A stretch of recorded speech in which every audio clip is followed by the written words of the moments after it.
નમસ્કાર દર્શક મિત્રો, ટોક વિથ ભાવનગરમાં હું છું નીતિન સોની। સમસ્યા નગરની અવાજ અમારો આ શ્રેણીમાં આજે આપણે વાત કરવાના છીએ ભાવનગરથી એકદમ નજીક કહી શકાય કે માત્ર 5 કિલોમીટર દૂર આવેલા ભાવનગરથી નવા બંદરનો જે રોડ છે અત્યંત બિસ્માર હાલતનો આ રોડ છે। તેમ છતાં સરકારી જે તંત્ર છે આરએનબી વિભાગમાં આ રોડ આવે છે પરંતુ એની મરામત થતી નથી। આ રોડ ઉપરથી દરરોજ 300થી વધુ ટ્રકો પસાર થઈ રહ્યા છે। ટ્રક ચાલકો છે એમને પારાવાર મુશ્કેલીનો સામનો કરવો પડે છે, અન્ય વાહન ચાલકો છે એ પણ પરેશાની ભોગવી રહ્યા છે। ત્યારે જોઈશું આ રસ્તો કેવા પ્રકારનો છે। આપ પણ આ રસ્તો જોઈને કહી શકશો કે આ રસ્તો કોઈ શહેરને નજીકનો રોડ છે કે ગામડાનો રોડ છે।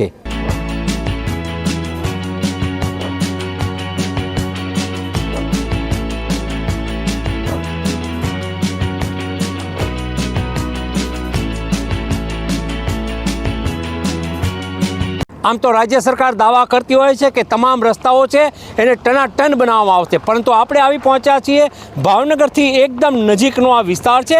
નવા બંદર તરફ જવાનો જે આ રોડ છે એની અત્યંત બિસ્માર હાલત છે।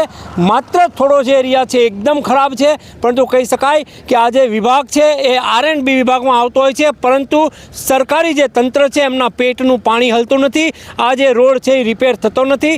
આ રસ્તા ઉપરથી દરરોજ નવા બંદરથી શહેર તરફ જતી અને કાળા તળાવ તરફ જતી કોલસો અને મીઠું ભરેલી જે ટ્રકો છે એ લોકો પારાવાર મુશ્કેલીનો સામનો કરી રહ્યા છે અને એના કારણે કહી શકાય કે જે વાહન ચાલકો છે એ પારાવાર મુશ્કેલીનો સામનો કરી રહ્યા છે। અહીંથી એક ટ્રક પણ પસાર થયો છે, આપણે ટ્રક માલિકને પૂછશું કે આ રસ્તા ઉપર આપ કેવા હેરાન થાવ છો ખાડાના કારણે? બહુ જ હેરાન થાય છે, ખાડા બહુ છે, આમાં ખાડામાં ગાડી પડી જવાની તકલીફ રહે, બહુ તકલીફ રહે, ભાંગતોડ બહુ થાય છે।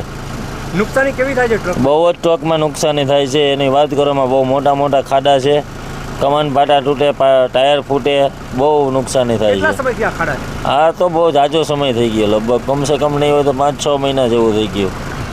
અહીંના જે કહી શકાય કે જે ટ્રક ચાલકો છે એમને પણ કહ્યું છે કે આ જે ટ્રકના આ જે વિસ્તાર છે ત્યાં જે ખાડાઓ છે અત્યંત ખરાબ ખાડાઓ છે, એના કારણે જે વાહન ચાલકો છે એ પારાવાર મુશ્કેલીનો સામનો કરી રહ્યા છે। જો આ જે રસ્તો છે આરએનબી વિભાગમાં આવતો હોય તો તાકીદે આ ખાડા છે એનું સમારકામ થવું જોઈએ, રસ્તો છે વ્યવસ્થિત બનવું જોઈએ તેવું લોકો માંગ કરી રહ્યા છે। કહી શકાય કે જો ભાવનગર શહેરને એકદમ નજીકને અડીને આવેલો આ માર્ગ છે, તેમ છતાં તંત્રના પેટનું પાણી હલતું નથી અને એને લઈને આ જે રસ્તો છે એની હાલત અત્યંત ખરાબ થવા પામી છે। રાજ્ય સરકારના જે દાવા હોય છે કે રસ્તાઓ છે એ ટનાટન બનાવવામાં આવશે, પરંતુ ભાવનગરનો જે આ રસ્તો છે અત્યંત ખરાબ હાલતમાં છે, તાકીદે રિપેર થાય એવું ટ્રક ચાલકો પણ માંગ કરી રહ્યા છે।